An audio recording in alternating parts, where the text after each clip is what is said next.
Memang kalau kita lihat ya, saham yang masuk ini adalah saham yang istilahnya lagi mengalami tren positif ya, pertumbuhan. Ya kalau kita lihat saham-saham di sektor pertambangan itu kan pertumbuhan penjualannya rata-rata di atas 30% ya, penjualannya gitu. Nah, lalu kemudian ada juga, di saham yang terkait dengan digital ya, itu yang apa, saham bank, dan bank itu bank digital gitu ya, Bank Bank Jago ya tadi ya. Itu memang dalam tren yang, lagi, naik semuanya ya, gitu ya. Ya kecuali, dari sisi fundamental mungkin kalau saham Bank Jago kan kita lihat kan, apa namanya, secara secara apa namanya, secara pertumbuhan, dan yang lain-lain memang masih negatif, cuman dilihat dari secara keseluruhannya, mungkin fintech ini bisa menjadi sesuatu di kedepannya ya. Selain itu saham-saham di sektor konsumer ya, itu juga ada, apa namanya, ada perbaikan lah dari sisi pertumbuhan. Mungkin itu sih yang bisa saya sharing ya, kenapa, apa namanya, saham di sektor pertambangan, perbankan, dan energi, dan konsumer ini jadi saham-saham yang akan menjadi pilihan utama di saham-saham di Ini menarik ya kalau LQ45. kita lihat dari bank konvensional sendiri kan pemetaannya sudah tampak jelas begitu kan Ya, kemana arahnya begitu.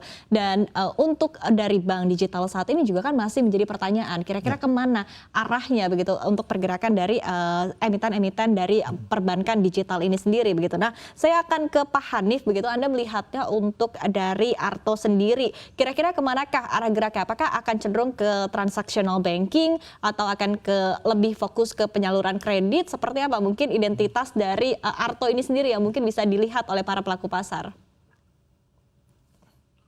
Ya, memang kalau dilihat ya, bank digital ini punya, apa namanya tuh, keunikan sendiri. Seperti misalnya gini, dia tidak seperti bank konvensional, dia tidak banyak cabang ya, mungkin hanya satu 2 atau 3 saja. Jadi dia lebih mengendalikan kepada, aplikasi gitu ya, untuk, apa namanya, supaya nasabahnya itu masuk ke, ekosistemnya dia. Lalu kemudian penyalurannya kemana?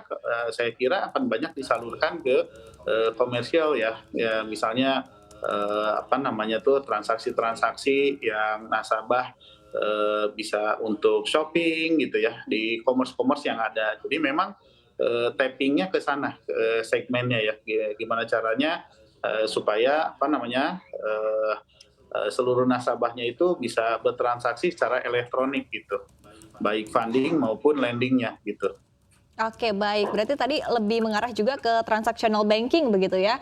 Oke, nah kemudian kita beralih Betul. ke sektor lainnya yang menarik juga begitu dan juga masuk ke dalam konstituen LQ45 dan juga IDX30 ini paling banyak adalah dari sektor pertambangan khususnya adalah batu bara. Ya. Ini menjadi pertanyaan juga ya Pak Hanif dan juga Mas Argun begitu terkait dengan seberapa kuat sih sebetulnya emiten dari batu bara ini karena penguatannya juga sudah signifikan begitu ya dan juga menjadi pertanyaan bahwa komoditi super cycle ini mungkin periodenya akan di tahun 2022 hingga 2023. Tapi ketika kita berbicara terkait dengan jangka panjang, ini juga menjadi pertanyaan tentunya bagi para pelaku pasar terkait dengan arah dari emiten-emiten ini ke depannya. Seperti apa Anda melihatnya? Ya, saya pikir batubara memang bisa dibilang masih resilient ya di situasi sekarang. Apakah harga $400 per ton itu sudah terlalu tinggi? Saya pikir kok enggak. Karena ada risiko tambahan yang belum terselesaikan, yakni konflik Ukraina dan Rusia. Dan ini ya sebenarnya politis, kalau mau nyelesain gampang saja. Embargo batubara Rusia diselesaikan, ya harga batubara mungkin akan normal kembali. Tetapi ini sepertinya tidak akan terjadi dalam waktu dekat. Kita akan melihat harga batubara masih akan meningkat karena ada kelangkaan pasokan dan juga mungkin orang sering berpikir bahwa sekarang kan udah trennya era renewable energy. Tetapi yang banyak orang mungkin abaikan adalah pertumbuhan itu terjadi di negara-negara maju. Sementara konsumen batu bara terbesar itu biasanya di emerging market. Kita bicara soal Cina, India, Indonesia juga misalnya, dan juga Afrika Selatan. Nah mereka ini masih terus membutuhkan batu bara. Kalau mereka ingin mengganti power grid mereka ke renewable energy, itu akan dalam waktu singkat ya, itu akan sangat costly dan itu tidak bisa dilakukan. Apalagi kalau kita lihat krisis di Eropa sekarang kan ya bikin negara-negara pioneer renewable energy, Jerman dan kawan-kawan itu juga mulai mengaktifkan kembali batu baranya. Artinya apa? Memang meskipun orang sering menganggap bahwa batu bara ini produk yang tidak ramah lingkungan, tapi dalam titik tertentu ia masih sangat dibutuhkan karena dia masih menjadi energi yang murah dan mudah untuk didapatkan gitu. Dan saya pikir itu yang akan membuat harga batu bara $400 per ton ini masih akan berpeluang meningkat kembali, dan tidak heran Indika Energi pun sahamnya sepanjang tahun ini melonjak 72% sejalan dengan kenaikan harga-harga saham batu bara lainnya. Jadi saya pikir kita masih bisa akan melihat kenaikan harga batu bara sampai dengan akhir tahun ini. Oke, selagi ego dari negara-negara juga masih tinggi begitu terkait dengan konflik ini juga, maka harga batu bara juga selamanya masih akan tinggi begitu ya. Nah, tapi kalau kita lihat dari fundamental Pak Hanif begitu, Anda melihatnya seperti apa terkait dengan saham-saham yang masuk ke dalam konstituen LQ45, termasuk adalah diantaranya ada Indi begitu?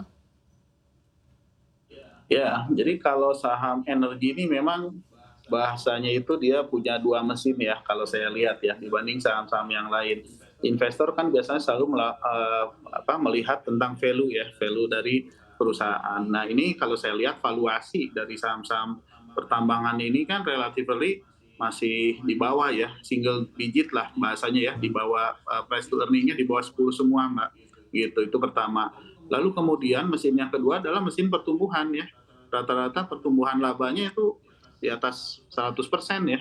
Jadi sudah murah, labanya loncat gitu ya. Gitu. Tentu ini akan jadi sangat dilirik oleh para investor ya. Karena dua sebab tersebut, valuasinya murah dan labanya tinggi gitu ya. Kenaikan pertumbuhan labanya di atas 100%-an.